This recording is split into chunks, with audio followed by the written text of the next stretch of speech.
અરવિંદ કેજરીવાલજી આપણી વચ્ચે આવ્યા છે। આપણે એમનું ગુજરાતમાં અને અમદાવાદની આ ધરતી ઉપર ખૂબ ખૂબ સ્વાગત કરીએ છીએ।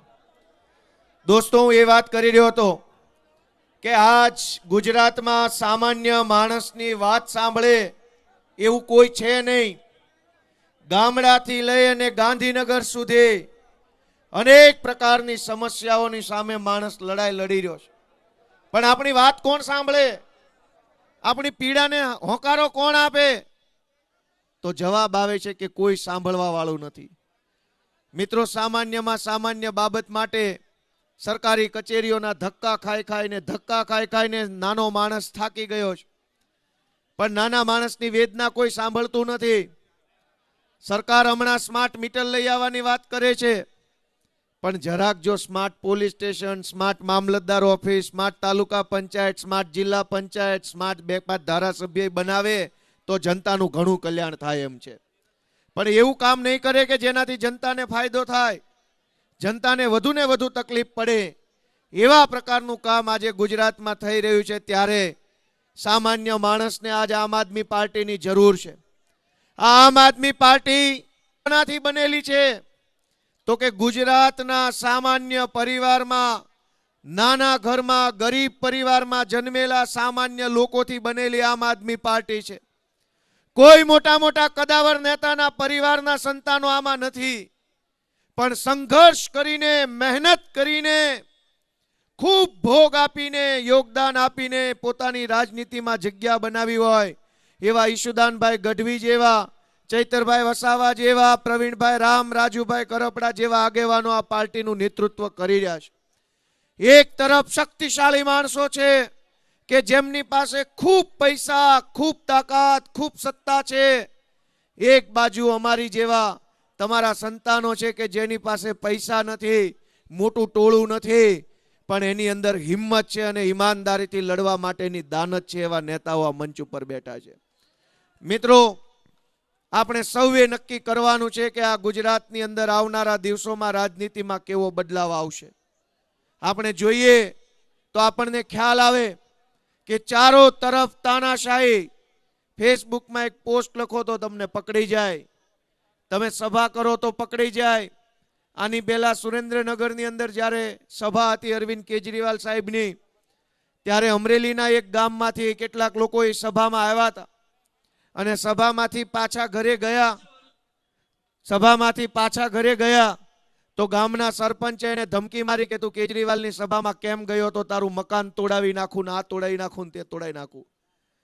દોસ્તો, આ કઈ હદની વાત છે કે કોઈ પણ રાજકીય પક્ષ હોય એની સભામાં જનતા જાય, વાત સાંભળે, વિચારે, નક્કી કરે કે કઈ પાર્ટી છે એ જનતા માટે સારું કામ કરવાની છે, પણ સભામાં જાઓ એટલે તમારે એ વસ્તુ ગુજરાત જેવા રાજ્યમાં પોસાય નહીં। દોસ્તો, અહીંયા તો ગાંધી અને સરદાર જેવા લડનારા લોકો આ ધરતી પરથી પેદા થયા છે, અને એવી ધરતી ઉપર માત્ર સભામાં જવાથી ગામના સરપંચ ધમકી મારે એ વ્યાજબી વાત નથી।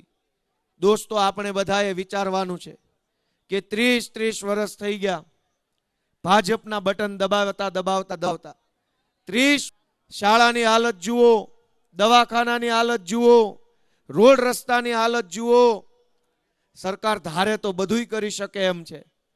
વડાપ્રધાન આવવાના હોય, મુખ્યમંત્રી આવવાના હોય, મંત્રીઓ આવવાના હોય, આખું સરકારી તંત્ર રાતોરાત કામે લાગી જાય। ચાલુ વરસાદે રોડ બની જાય, આખી રાતમાં રોડ બની જાય ને સવાર થાય તો અમેરિકા જેવો માહોલ બનાવીને આપી દે છે। તો સામાન્ય જનતા માટે આટલી ઝડપથી કામ કેમ ન થાય? સરકારના માણસો આવવાના હોય તો બધી જ વ્યવસ્થા થઈ જાય, સામાન્ય જનતા માટે આ કોઈ વ્યવસ્થા કરવામાં આવતી નથી। અને એટલે આપણે બધાએ જાગવાની જરૂર છે, આપણા આત્માને જગાડવાની જરૂર છે। ગુજરાતને બરબાદીથી બચાવી લેવા માટે થઈ આપણે બધાએ મતદાનમાં જાગૃતિ લાવવી પડશે। વિસાવદરના અમારા ખેડૂતોએ ગુજરાતભરનો આત્મા જગાડવાનું કામ કર્યું છે।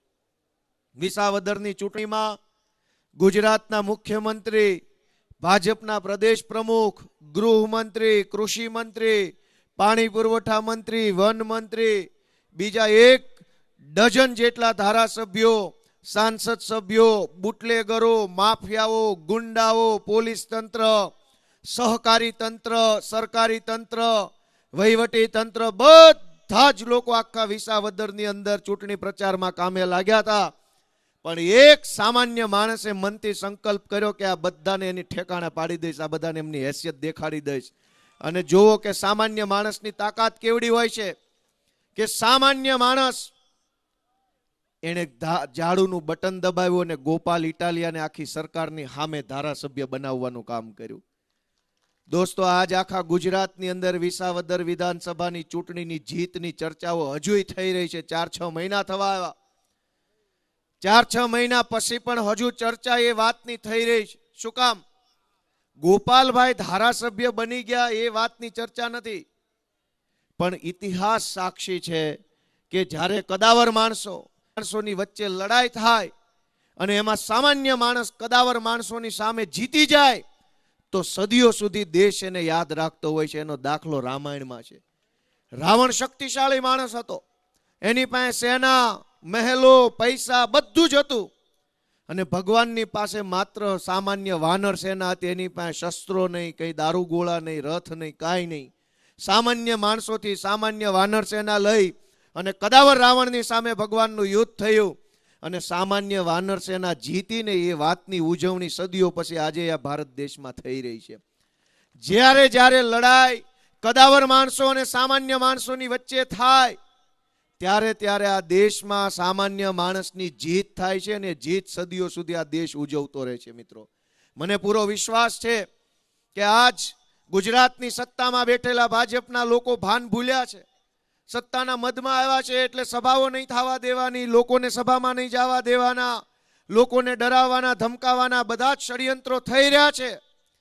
પણ આવનારી ચૂંટણીમાં કદાવર લોકો અને અહીંયા બેઠેલા સામાન્ય લોકો વચ્ચે લડાઈ થશે ત્યારે મને પૂરી શ્રદ્ધા છે કે આ સામાન્ય લોકોનો ભવ્ય વિજય થવાનો છે અને કદાવર લોકોનો ભવ્ય પરાજય ગુજરાતમાં થવાનો. દોસ્તો, આપ સૌ મિત્રો આટલા ઉત્સાહ સાથે આ કાર્યક્રમમાં જોડાયા એ બદલ હું આપ સૌનો હૃદયપૂર્વક ખૂબ ખૂબ આભાર વ્યક્ત કરું છું. અને ફરી એકવાર આ કાર્યક્રમને નહીં થવા દેવા માટે 1000 પ્રયત્નો કર્યા પછી પણ આ કાર્યક્રમને સફળ બનાવવા માટે અમારી સેન્ટ્રલ ઝોનની ટીમે જે મહેનત કરી છે એ બધાયનો હું હૃદયપૂર્વક ખૂબ ખૂબ આભાર વ્યક્ત કરું છું. અને ફરીવાર આ જમીન જેમણે કાર્યક્રમ કરવા માટે આપી એનો ખરા દિલથી આપણે બધાય આભાર વ્યક્ત કરીએ છીએ. ભારત માતા કી જય.